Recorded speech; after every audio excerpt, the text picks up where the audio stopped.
Ok. Ahora vamos se le agrega un regulador de voltaje al amplificador diferencial, aquí va el sensor, un regulador y ya tenemos una salida. Pero para salidas digitales ocupamos agregarle disparo Schmitt aquí y evitar así transiciones o ruido. De esta manera ya vamos a tener una histéresis cuando se detecta un campo magnético. Entonces,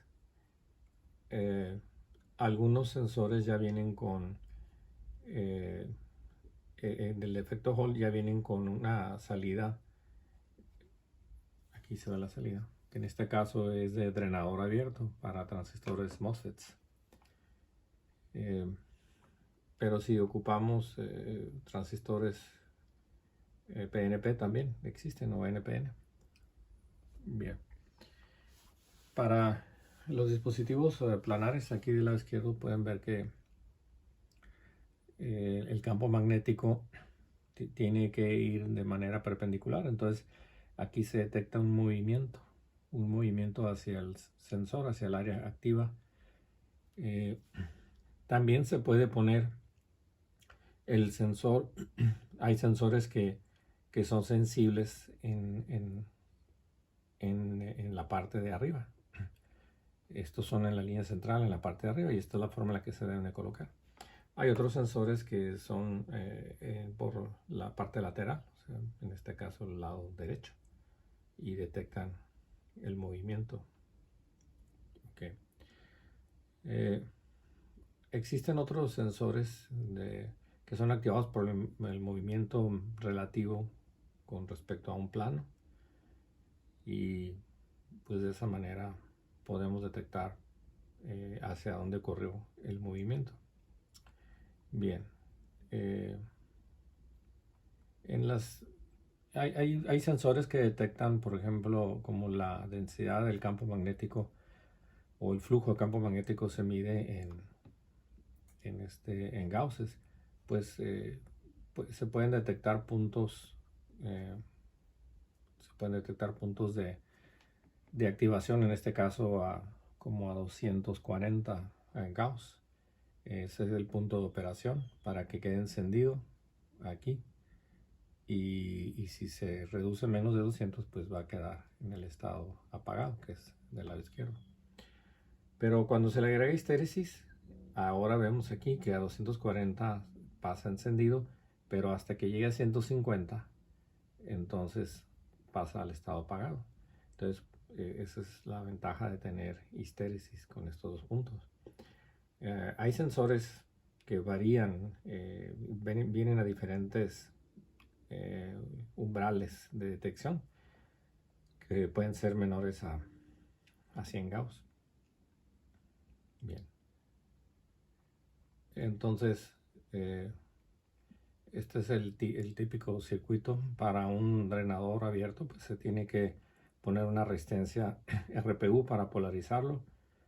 La ventaja de la RPU que no venga integrada, pues es que como aquí existe un efecto capacitivo, un capacitor parásito del drenador al surtidor, pues si la RPU es pequeña vamos a trabajar a altas velocidades, y si la RPU es grande generalmente va a ser para operaciones a baja velocidad. Entonces aquí vemos un sensor que el polo norte y el polo sur está frente a la área activa del sensor plano. Y aquí vemos el área, vemos la curva de respuesta de acuerdo a lo que se llama el air gap. O sea, el air gap es la distancia, es la distancia del magneto hacia el punto, hacia el paquete, hacia el sensor. Y conforme va, por ejemplo, de 0 pulgadas, cuando ya empieza a detectar, cuando se empieza a alejar el magneto 1.3, 2.5 pulgadas, disminuyen las líneas de flujo magnético. ¿Okay? Entonces, uno tiene que ver en qué puntos de operación lo quiere uno operar. Eh, Hay aplicaciones donde uno desea que el movimiento sea hacia el centro del magneto y si vemos esta curva de la densidad del flujo magnético, que puede ser desde 1000 Gauss hasta aproximadamente 50 Gauss, entonces esto va a ocurrir a estas distancias.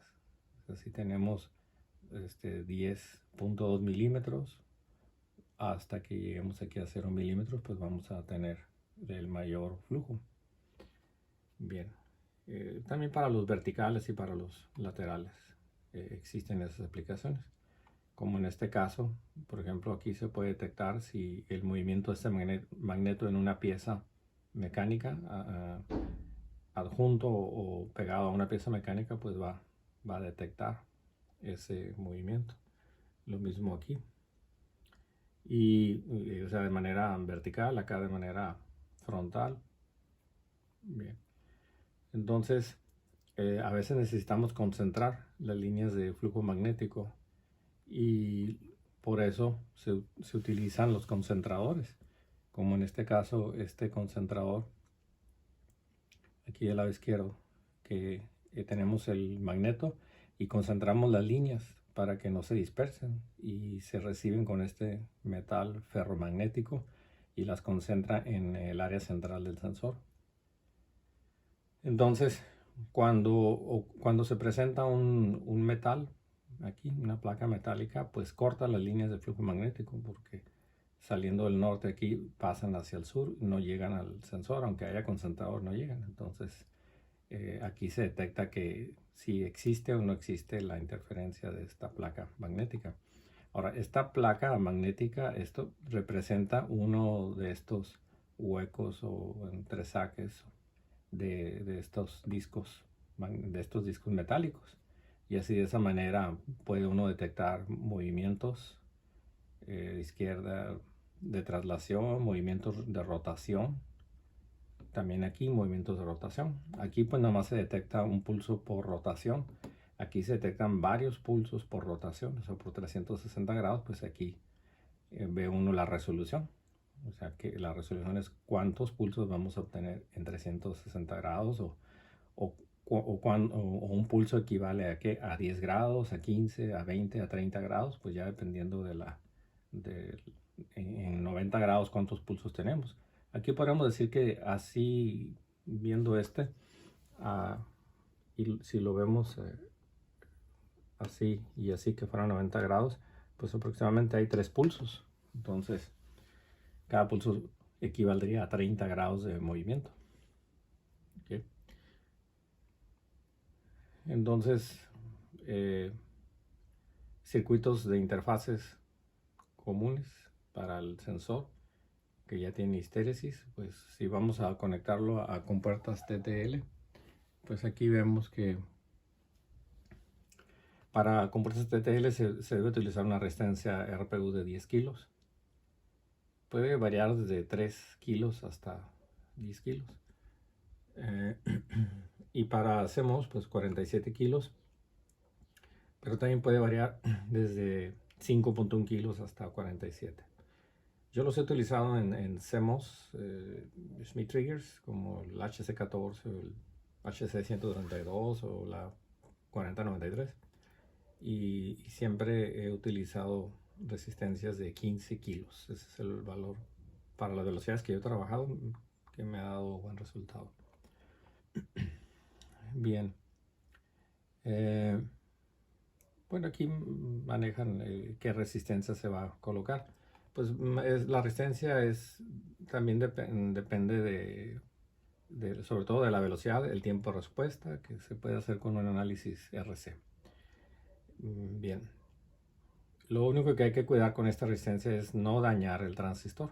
¿Okay? Hay que ver en la hoja de datos cuál es la máxima corriente que se le puede aplicar al transistor. En este caso, si fuera 56 ohms, sería 210 miliamperes. ¿Okay? Pero aquí se está calculando 20 miliamperes, entonces son 530 ohms o 560 para 20 miliamperes. aquí esta es otra aplicación donde un transistor de potencia que va a manejar una carga está controlado por otro transistor Q1, que este tiene una resistencia de polarización de la base de 1 kilo. Este tiene 56 ohms porque es de potencia. Pero casi siempre que uno hace este tipo de interfaces, va a haber consumo de potencia aquí en la base, va a haber disipación de potencia. Entonces lo mejor es utilizar optoacopladores. Después les doy ese circuito de optoacopladores. Activadores para rotativos. Bueno, esta es una aplicación para manejar un relay. En estas aplicaciones pues se coloca un transistor PNP controlando a un relevador que consume 40 mA en la bobina, y trae su diodo de protección. La carga, en este caso es 115 o 120 volts. Nótese que este es el neutro, esta es la fase. Esta tierra digital es esta tierra digital. El neutro, el común, no va conectado a esta tierra. Y entonces, si no hay campo magnético y el voltaje es 0, el transistor va a estar conduciendo. Va a estar la carga activada. Pero cuando aquí hay cuando se presenta una línea de flujo magnético y el voltaje es alto, entonces aquí me presenta 5 volts, no va a poder polarizar, el transistor va a estar en corte y no va a presentar una conductividad, no va a estar en saturación. La saturación únicamente va a ocurrir cuando aquí el voltaje de la base sea 0 volts. Bien, para estas configuraciones